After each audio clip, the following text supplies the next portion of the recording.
We are counting down the 20 heartbreaking winter foods homesteaders ate to outlast the frozen months. These were the dishes that stood between a prairie family and starvation when snow buried the sod house to its roof and the nearest town lay 40 frozen miles away. From salted meat packed in barrels to desperate pies made with nothing but vinegar and a prayer, each entry tells a story of survival, thrift, and the quiet courage of families who fed themselves through winters that killed the unprepared. Expect foods your great-grandparents knew by heart, flavors born of pure necessity, and the brutal arithmetic of stretching a single harvest until spring. Which winter food kept the most families alive? Let's begin our countdown with number 20. Number 20. Vinegar pie was the dessert of pure desperation, born in the dead of winter when not a single fresh fruit remained in the house.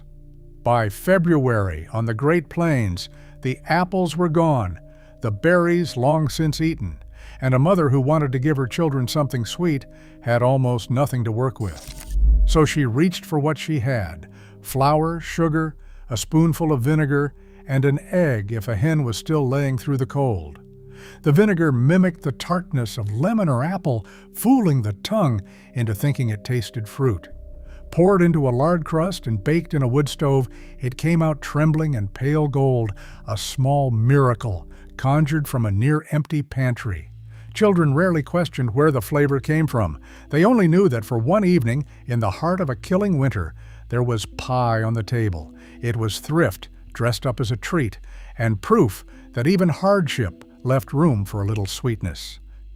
Number 19, parched corn was the homesteader's pocket food, the snack that survived journeys, blizzards, and the longest hungry afternoons. Dried field corn was tossed into a hot iron skillet with a little fat and stirred until the kernels swelled, browned, and turned crisp and nutty. Salted and stored in a tin, it kept for weeks without spoiling and could be carried into a frozen woodlot or a far pasture without freezing solid like everything else. Settlers learned the trick from native peoples who had relied on parched corn for centuries, a single handful enough to carry a person through a day of hard labor. Children gnawed it like candy. Fathers filled their coat pockets before checking the stock in a storm, and travelers stranded by snow survived days on little else. It asked nothing of the cook but a skillet and patience, yet it delivered energy when nothing fresh could be grown. In a world without grocery shelves, parched corn was both fuel and comfort, the quiet hum of a kitchen preparing for the worst. Number 18. Salt cod arrived in wooden crates and hung stiff as a board in the corner of the pantry, a slab of fish so heavily salted it could outlast the deepest winter without a hint of ice. For inland families far from any river or coast, this dried, salted cod, shipped from the northern Atlantic, was the only fish they would taste between October and April. Before it could be eaten, it had to be soaked, sometimes for a full day. The water changed again and again to draw out the brine until the flesh softened back into something tender. Then it was flaked into chowders thick with potatoes and onions, or fried into cakes that crackled in hot lard. The smell was sharp and unmistakable, drifting through the house on cooking day. Some children loved it, others gagged at the first bite. Yet salt cod offered something precious in the frozen months: protein that never spoiled, a taste of distant oceans on a landlocked prairie. It was insurance against hunger, salted and stacked in the dark. Number 17, hardtack was the food that crossed a continent and never went bad, a simple square of flour and water, baked until it turned to stone. Pioneers heading west loaded their wagons with it because nothing else would survive the journey, and once they reached their claims, the habit stayed. A homesteader could bake a batch in the fall and still be eating it months later, though eating it required strategy. Bitten cold, it could crack a tooth, so families soaked it in coffee, simmered it in stew, or fried it in bacon grease until it softened into something a person could chew. Weevils were a constant companion, and the joke among settlers was that the bugs added flavor. There was no romance to hardtack, no warmth, no sweetness, only the grim certainty that it would always be there when nothing else was. It was the food of last resort, the line between a family and starvation when the snow had sealed them in. Endurance, baked into a brick. Number 16. Dried apple snits was autumn captured and saved for the bleakest weeks of winter. When the trees gave up their fruit in fall, families spent long days slicing apples into thin rings and threading them onto strings to hang above the stove or laying them across screens in the sun. As the moisture left, the rings shrank and darkened into chewy, leathery snits that could be stored in sacks for months. When winter pressed hard against the windows, a handful went into a pot of water to plump back into something like fresh fruit. Stewed with a little sugar and cinnamon, they filled pies and dumplings and turned a gray afternoon golden with the smell of baking. Children chewed the dried rings raw as a treat, sweet and tangy and tough. For German and Pennsylvania Dutch settlers especially, snits was sacred, the foundation of pies, served at every winter gathering. It was the taste of a finished harvest, proof that the work of September could still feed a family in the dead of January. Number 15. Hominy turned hard, inedible field corn into something soft enough to feed a family all winter long. The process was old and painstaking. Dried corn was soaked in water mixed with wood ash or lye, which loosened the tough hulls and swelled the kernels into pale, plump morsels. The corn had to be rinsed again and again to wash away the harsh lye, a job that filled the kitchen with steam and demanded a careful hand. What emerged was nutritious, in a way plain corn never was, the treatment unlocking nutrients that kept settlers from the sickness that struck those who ate corn alone. Hominy was fried with bacon fat, simmered into stews, or ground into grits for breakfast. It stretched a corn crop further than any other method and turned a bin of rock-hard kernels into months of meals.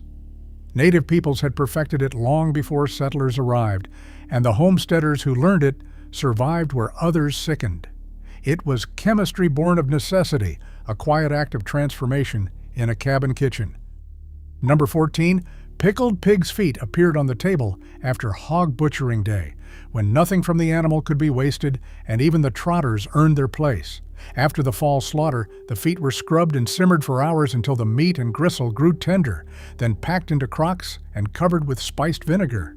Sealed away in a cold corner, they kept through the worst of winter, the vinegar holding back spoilage where there was no refrigeration. When pulled out weeks later, they were eaten cold, sour, and rich and faintly gelatinous, gnawed straight from the bone. Children often refused them with wrinkled noses, but grandfathers ate them with relish, sucking every scrap of meat from the small bones.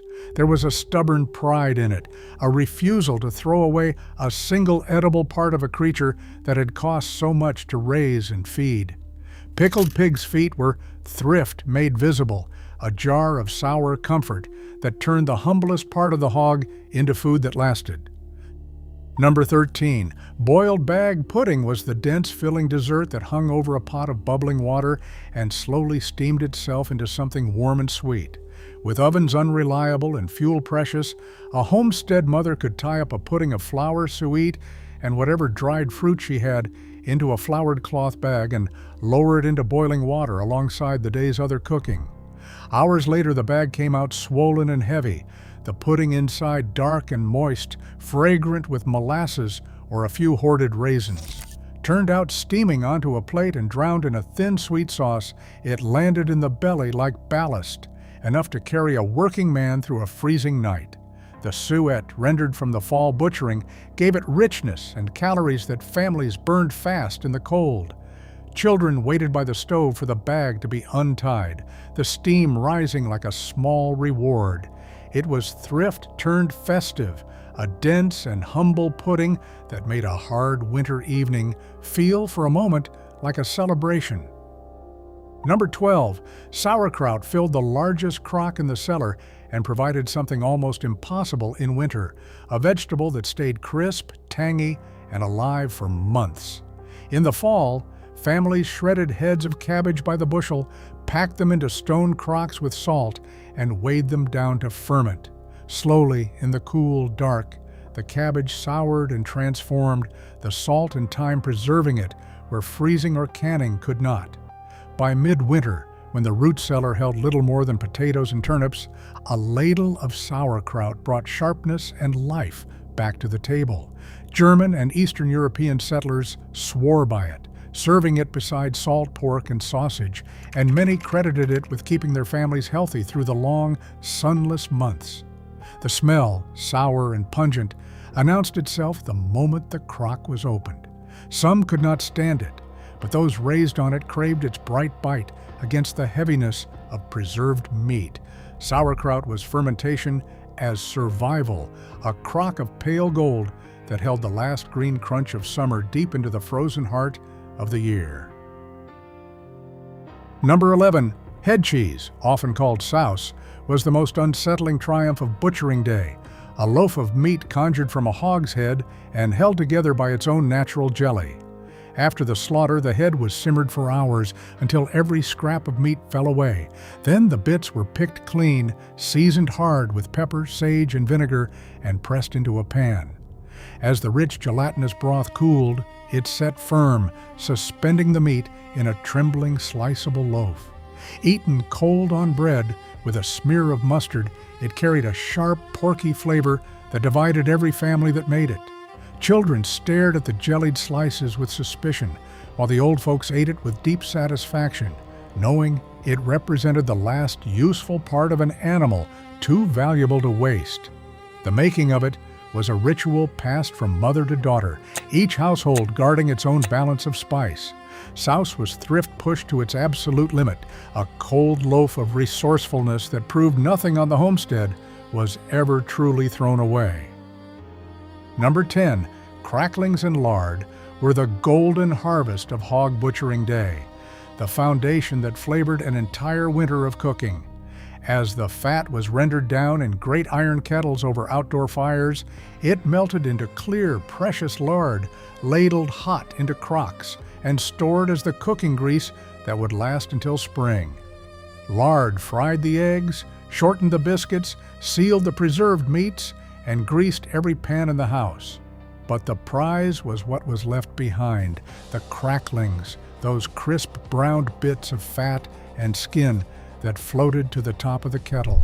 Salted and eaten by the handful, they were a treat children fought over, crunchy and rich and impossibly satisfying. Stirred into cornbread batter, they turned plain bread into something memorable. Nothing about the day was wasted, the fat that others might discard becoming the most useful staple in the kitchen. Cracklings and lard were the quiet engine of the winter pantry, the difference between bland survival and food that actually tasted like home. Number 9. Dried pumpkin rings hung from the rafters like pale lanterns, the homesteader's clever answer to a vegetable too large and too watery to store whole. When the pumpkins came in from the field in autumn, they were peeled, cut into rings, and draped over poles near the stove or in the warm loft to dry. Slowly the moisture left, and the rings shriveled into tough, leathery loops that could hang untouched for months without rotting. When winter demanded a pie or a sweet, a few rings went into a pot to simmer back to softness, stewed with molasses and spice into a filling thick enough to spoon. The taste carried the deep earthiness of autumn long after the gardens lay buried under snow. Children stole strips of the dried pumpkin to chew like candy, sweet and chewy and faintly smoky from the stove. It was the kind of frugal genius that defined frontier life, a way to carry the abundance of October into the scarcity of February, one dried golden ring at a time. Number 8. Leather britches were green beans, saved the only way a homesteader could save them, by threading the whole pods onto string and hanging them to dry into wrinkled brown ropes. The name came from their look, dark and tough, and curled like worn leather after weeks beside the stove. In Appalachia and across the frontier, families strung beans by the basketful in late summer, The work passed around the porch as conversation, then hung the strands to cure until the beans rattled hard inside their shells. When winter came and the garden was a frozen memory, a handful of leather britches went into a pot with a chunk of salt pork and simmered slowly for hours, swelling back to tenderness and soaking up the smoky fat. They never tasted quite like fresh beans, carrying instead a deeper, almost nutty flavor that those raised on them remembered for life. Leather britches were the taste of a kitchen that planned ahead, a humble string of dried pods that meant green vegetables on the table even in the dead of January. Number 7. Cornmeal mush and Johnny cakes were the daily bread of the frontier, the cheap and endless foundation that fed families 3 times a day when little else remained. Cornmeal was the one thing nearly every homestead had in quantity, ground from their own crop, and it could be stretched in 100 ways. Boiled with water and salt, it became mush, a thick porridge eaten hot with a little molasses, or fried the next morning in crisp golden slabs. Mixed into a stiff batter and cooked on a hot griddle, it became Johnny cakes, simple flat breads that filled a plate when there was no wheat flour to spare. The smell of cornmeal frying in bacon grease meant breakfast in countless cabins. It was monotonous, the same humble grain, morning and night, and children sometimes grew weary of the taste. But cornmeal mush was reliable, in a way nothing else was, always there, always filling, the quiet workhorse of the winter table that asked for almost nothing and kept a family alive. Number 6, frozen bean porridge was the strange and ingenious meal that turned the brutal cold itself into a kitchen tool. A great pot of beans, dried peas, and a knuckle of salt pork was simmered down into a thick porridge, then carried outside and poured into pans or bowls to freeze solid in the killing temperatures. Once set hard as a brick, the porridge could be hung in a sack on the wall or stored in the unheated lean-to, sliced off chunk by chunk for weeks. When a meal was needed, a frozen block went straight into a kettle to thaw and warm over the fire, ready in minutes. The old saying ran that bean porridge 9 days old was best of all, and families swore the flavor deepened the longer it sat in the cold. It meant a mother could cook once and feed her family for many days, saving precious fuel and labor. Frozen bean porridge was winter survival at its most clever, the homesteader bending the very thing that threatened them into a way to keep their family fed. Number 5. Jerked venison was the lean, dark meat that turned a single deer into months of survival when fresh game was scarce and a hunter's luck ran thin. After a successful hunt, the meat was sliced thin, salted, and hung near the fire or in the smoke until every drop of moisture left it, and it cured into hard, dark strips that would never spoil. A family could take down a deer in the fall and still be eating it in March, the jerky pounded soft, soaked into stews, or simply chewed on a frozen trek across the homestead. Native peoples had taught the method to settlers, and those who learned it well never went without protein, even when the snow grew too deep to hunt. The taste was intense and smoky, the meat so dense that a small piece satisfied. Children gnawed it on long sledding trips, and fathers carried it in their pockets through blizzards. Jerked venison was the frontier's answer to a freezer that did not yet exist, a way to make one good hunt last until the spring thaw finally came. Number 4, salt rising and sourdough bread were the homesteader's living answer to a world without store-bought yeast, loaves leavened by wild ferment and stubborn patience. With no packets of yeast to buy, a frontier woman kept a sourdough starter alive like a member of the family, feeding it flour and water, warming it by the stove, guarding it through the cold so it would never die. From that bubbling crock came the rise for biscuits, flapjacks, and crusty loaves all winter long. Salt-rising bread was even stranger, leavened by a warm overnight ferment that filled the kitchen with a sharp, cheesy smell some found off-putting and others adored. Both demanded a baker's instinct, a feel for warmth and timing that no recipe could fully teach. The reward was bread in the dead of winter, warm and fragrant, in a cabin where the windows were frosted shut. Losing a starter to the cold was a small tragedy, and neighbors shared theirs to revive a friend's. This was bread as a living thing, kept alive through the frozen months by sheer devotion. Number 3. Pemmican was the most concentrated survival food the frontier ever knew, a dense brick of dried meat, rendered fat, and dried berries that could keep a person alive through the harshest stretch of winter. Borrowed directly from native peoples who had perfected it over generations, pemmican was made by pounding dried game into a powder, mixing it with melted fat, and folding in whatever dried fruit could be found. Pressed into cakes and stored, it lasted not just months, but years, never spoiling, never freezing, useless. A small portion held enough energy to fuel a full day of hard labor in bitter cold, making it the food of trappers, travelers, and any family staring down a winter with the cellar running low. The taste was rich and intense, almost overwhelming, but no one ate pemmican for pleasure. They ate it to live. When the snow sealed the homestead in and the fresh food was gone, a cake of pemmican was the difference between weakness and strength. It was survival distilled to its purest form, the most heartbreaking insurance against a frontier winter's worst. Number 2, salt pork was the cornerstone of the winter pantry, the barrel of meat that flavored nearly every meal a homestead family ate between the first frost and the spring thaw. After the fall hog butchering, slabs of fatty pork were packed in thick layers of salt and sealed in wooden barrels, the salt drawing out moisture and holding back spoilage where no other method could.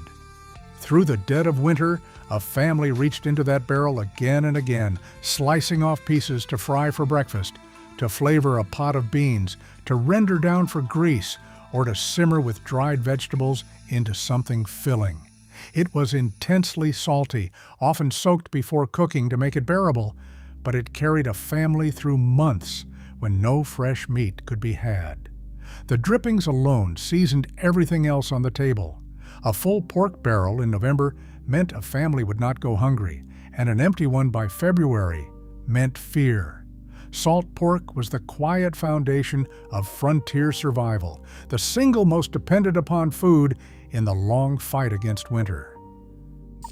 Number 1, and finally in first place, the bean pot crowned the homesteaders' winter table as the meal that fed more families through more cold nights than any other.